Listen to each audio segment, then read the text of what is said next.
Hola, esta semana estrenamos sección, se va a llamar Charlando con, y va a ser una serie de entrevistas que vamos a hacer a madres y a familias. Sí, la idea es seguir con el proyecto que se inició con la revista de Moms on Film, donde Ana retrataba las distintas realidades de 7 madres. Bueno, la idea es de dar diferentes puntos de vista sobre maternidad y nada, os dejamos con la primera entrevista. Y esperamos que os guste mucho. Adiós.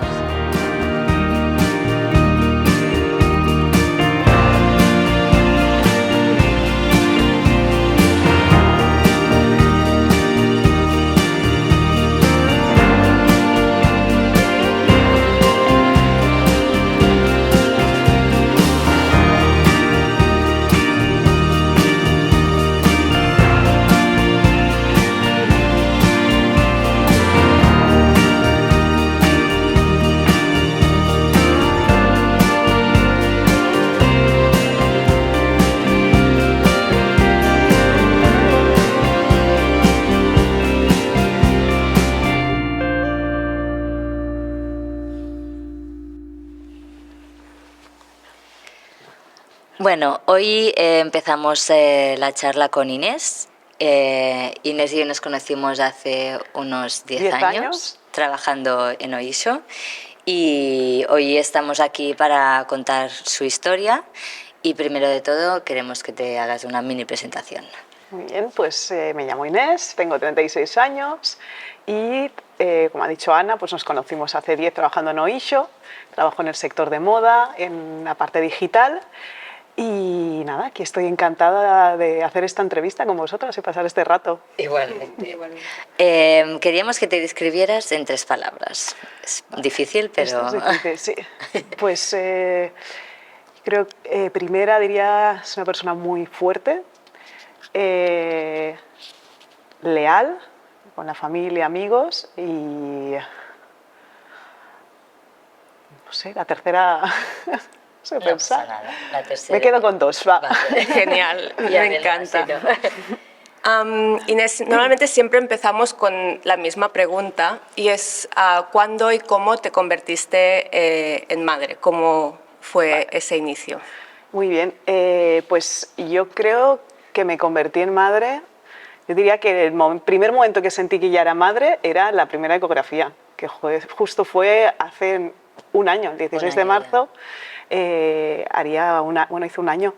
Y bueno, mi hija nació el 14 de octubre de 2021, esto hace casi 6 meses.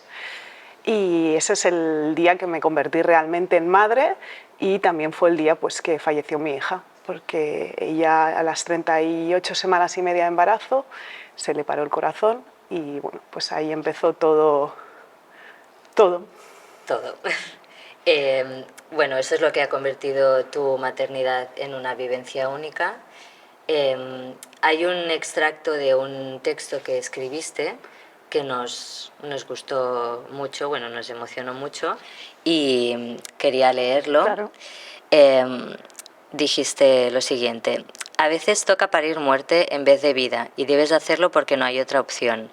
El dolor de ese parto te destroza y la recompensa por ello se queda en un recuerdo de lo que podría haber sido y no fue. ¿Qué te gustaría explicar? Pues sí, así es. O sea, al final todos los bebés nacen y cuando estás en una situación así, lo primero que piensas es qué va a pasar. Y lo que va a pasar es que vas a dar a luz. Entonces ahí empieza pues toda tu experiencia en el que, bueno, pues todo lo que viene es algo totalmente inesperado, algo que no estás para nada preparado.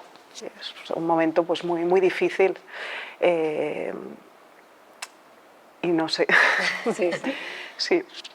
Porque, claro, tú te diste, bueno, se dieron cuenta en la... Sí, era yo iba como la ese última día, visita, sí, era ¿no? mi última Rutinaria. visita en la que ya iba a programarme una cesárea porque había estado todo el embarazo de nalgas.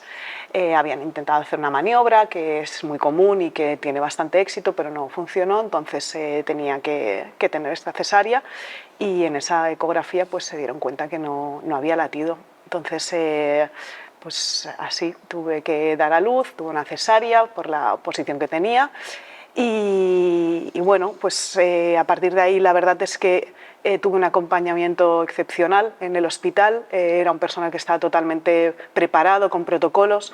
Cuando vives algo así, después empiezas a indagar y te das cuenta pues, que al final cada vez más hospitales están preparados para estas situaciones que son muy comunes, mucho más de Aunque lo no que se esperamos, diga... aunque no se hable, pero pasan. Entonces, como estás tan perdido, necesitas que todos los equipos estén preparados y te apoyen pues, en las decisiones, en los pasos que van a venir. Lo siguiente, pues ver a tu bebé, que es algo que en un primer momento es no totalmente normal, ¿no? que tengas un rechazo a decir, no, es que no puedo verlo, pero el no verlo, o sea, si miras atrás, o sea, pienso en no haber visto a mi hija, ahora estaría totalmente arrepentida.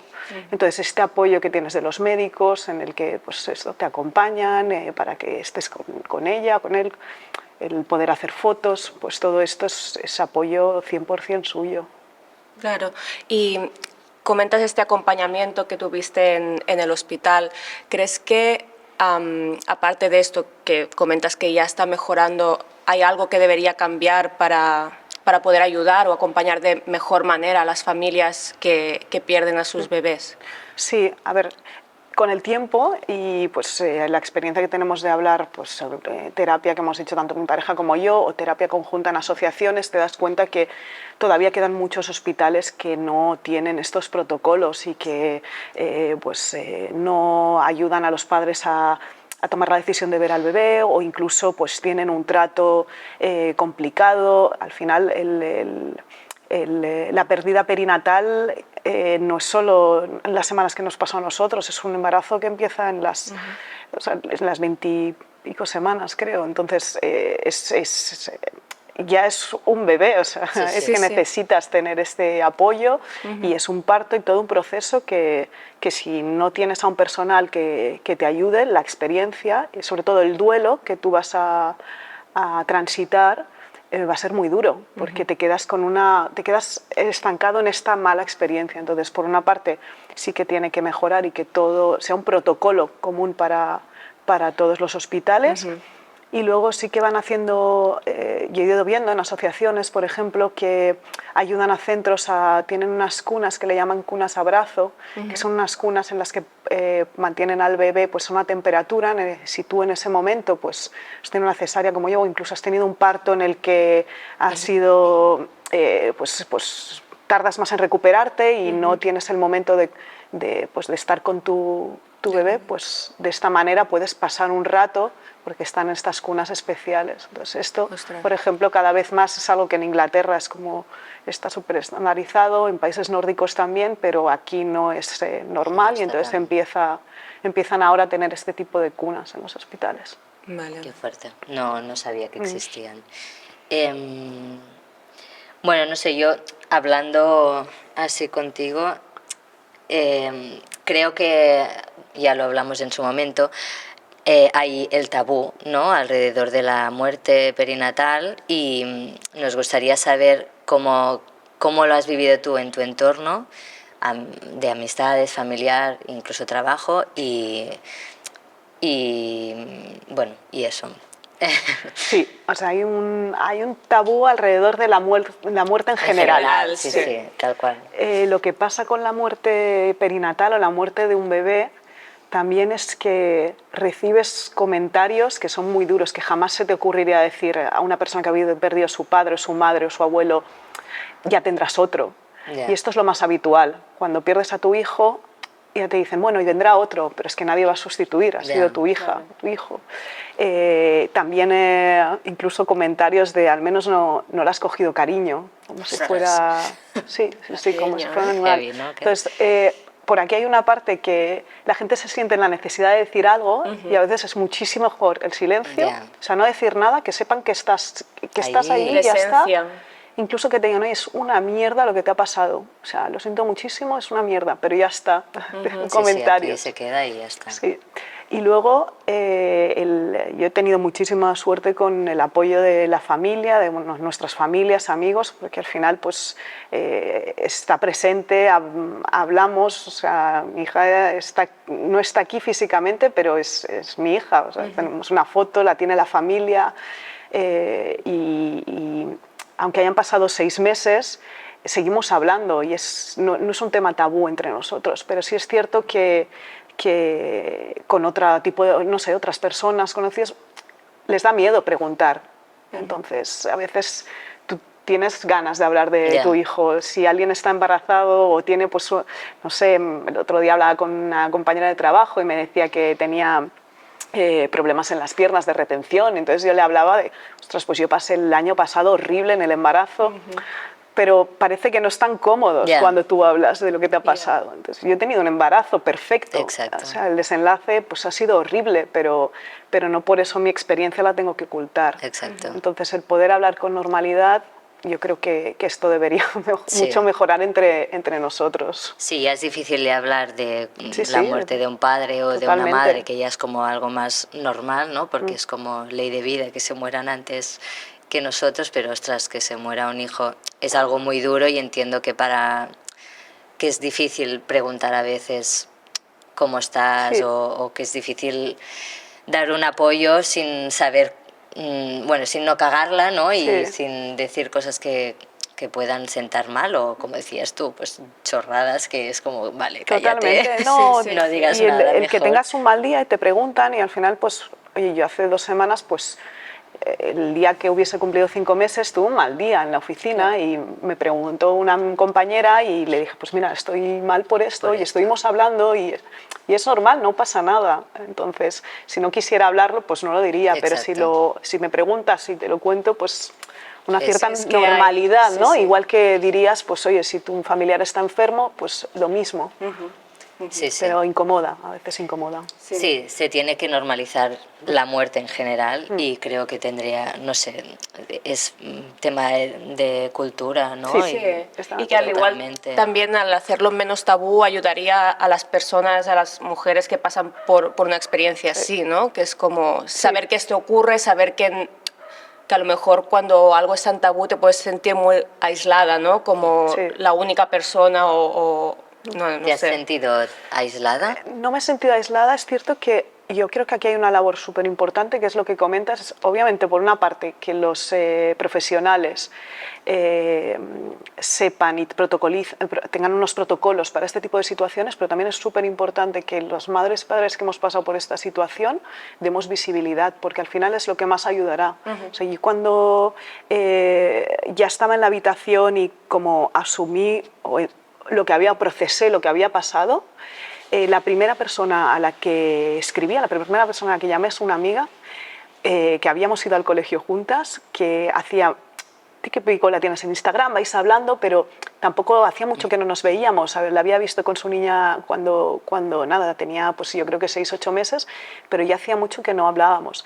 Y ella había perdido a su hijo, nació con 26 semanas, luchó 3 semanas y falleció. Y ella desde el inicio, desde que la ingresaron en el hospital antes de que naciera, pues dio visibilidad a lo que estaba viviendo, al proceso, a cómo estuvo ya en prematuros, todo lo que vivió y todo lo que vino después. Y yo la llamé a ella porque fue la primera persona que me vino a la cabeza que dije, necesito hablar con alguien que me entienda. Y para mí ha sido luz, o sea, ella me ha ayudado en todo y eso es lo que necesitamos. O sea, al final no vas a ir a un ginecólogo y durante el embarazo te va a explicar, oye, te puede pasar, porque es que nadie, no has de preparar algo que no, anticiparte a algo, pero sí que es cierto que nosotras y nosotros y los padres tenemos, yo creo, este deber, porque es que es un apoyo y una ayuda a todas las personas que les pueda pasar algo así. A nivel instituciones o incluso ayuda de la familia o amistades, ¿crees que hay algo que debería cambiar o que...? Instituciones, sí, debería cambiar, por ejemplo, el punto número 1, que no aparezca en el libro de familia. O sea, si nace sin respirar, si nace sin vida, no está en el libro de familia. O sea, no existe. No existe. Yo le he escrito su nombre en mi libro de familia porque me da igual. Y es mi hija número 1. Al final tampoco sirve para nada ese libro, pero Exacto, bueno, sí. para mí está en el libro. Pero esto, lo número 1. El número 2, que el padre no tiene baja Es de lo que iba a paternidad. decir, o sea, el padre está eliminado del mapa totalmente. Olvidado. Si el padre ya durante el embarazo está en segundo plano y luego el nacimiento y todo, o sea, en este caso nosotros tuvimos la suerte que a mi pareja le dieron durante 2 meses una baja en el trabajo, ni baja, o sea, le dijeron no te preocupes, no pasa nada, no tienes que venir, tómate tu tiempo y ya está. Pero si no, en cualquier otra empresa, tú al día siguiente tienes que estar en la oficina. Sí, sí. Normalmente pues los médicos te darán una baja por cierto tiempo de ansiedad, o lo que sea. pero no tienen derecho. No. Esto a nivel institucional es algo que tiene que cambiar. Y encima, bueno, y en mujeres también la baja creo que es a partir de las 22 semanas, si no recuerdo mal. Sí, y para la mujer es una baja postparto normal. Sí, una baja de maternidad de las 16 semanas, exacto. Y yo creo que esto es un punto, vamos, el primer punto vamos, que es ya lo del libro de familia no tiene nombre. Y luego creo que es muy importante que si vives algo así, lo primero que necesitas es pedir ayuda. O sea, es imposible salir de esto solo. Necesitas un acompañamiento profesional durante el duelo, por lo que os decía, porque hay padres y madres que viven muy mala experiencia en el hospital, entonces para esto necesitan ayuda y aunque no la tengas, necesitas ayuda. Y luego apoyarte también en asociaciones con otros padres que han vivido lo mismo, que pues hay quedadas cada mes en las que hablas lo que sientes y de repente pues ves que otros padres han vivido han vivido lo mismo y han pasado por lo mismo. Al final, cuando esto pasa, lo primero que haces, yo cuando me dijeron que no había latido, lo primero que dije es que he hecho mal. Porque al final tú llevas a ese bebé, ¿no? Entonces esa culpa la tienes durante muchísimo tiempo y el pensar, ¿y si hubiese hecho esto? ¿Y si hubiese ido cuando noté? Entonces, o sea, ahí te das cuenta que tú no podías haber hecho nada. Exacto. Escuchas a otras madres que han sentido lo mismo y te das cuenta que no podías hacer nada. Teníamos una última pregunta que era, ¿qué le dirías a otra madre, a otra familia que acaban de pasar por lo mismo? ¿Qué consejo les darías o qué te hubiera gustado a ti que te dijeran para ayudarte a pasar un poco? La semana pasada que tuve mi última sesión de terapia, la última, sí. 6 bueno, meses. no era última, al final esto es como un proceso, pero en mi caso ya a partir de ahora es cuando yo lo sienta, exacto. Y justo me preguntó exactamente lo mismo. Sí. Y yo le diría que va a vivir el peor momento de su vida, o sea, que te vas a querer morir. Vas a pasar unos meses en los que todo es oscuro, negro, revives, es horroroso, pero sales porque es que no hay otra. Al final la vida sigue y tú has de seguir y la herida siempre va a estar allí, pero bueno, vas sanando y vas viviendo y al principio incluso te sientes mal porque piensas, de repente tienes un momento en el que te ríes o en el que estás bien y piensas, no, sí, a mí me toca estar mal. Exacto. Pero no es así, es que has de continuar viviendo. Muy bien, pues no sé. Muy bien, sí. Muchas gracias, Inés. De Muchas nada. gracias por compartir tu experiencia. Esperamos con esto, María está emocionada. Yo ya, como siempre, la folclórica. No, pero, Jolín, No es sé, una historia súper poderosa y se nota lo fuerte que eres, Inés, Muchas la gracias. verdad. Y bueno, esperamos que gente que pueda pasar por lo mismo, que pueda ver esta entrevista y como mínimo ver un poco de luz al final de todo esto. Y nada, pues hasta aquí nuestra entrevista de hoy. Muchas gracias. Gracias. Vale, bé. ¿Al ver? Venga. Ui, cachoco. L'he donat un cop. Ai, bé?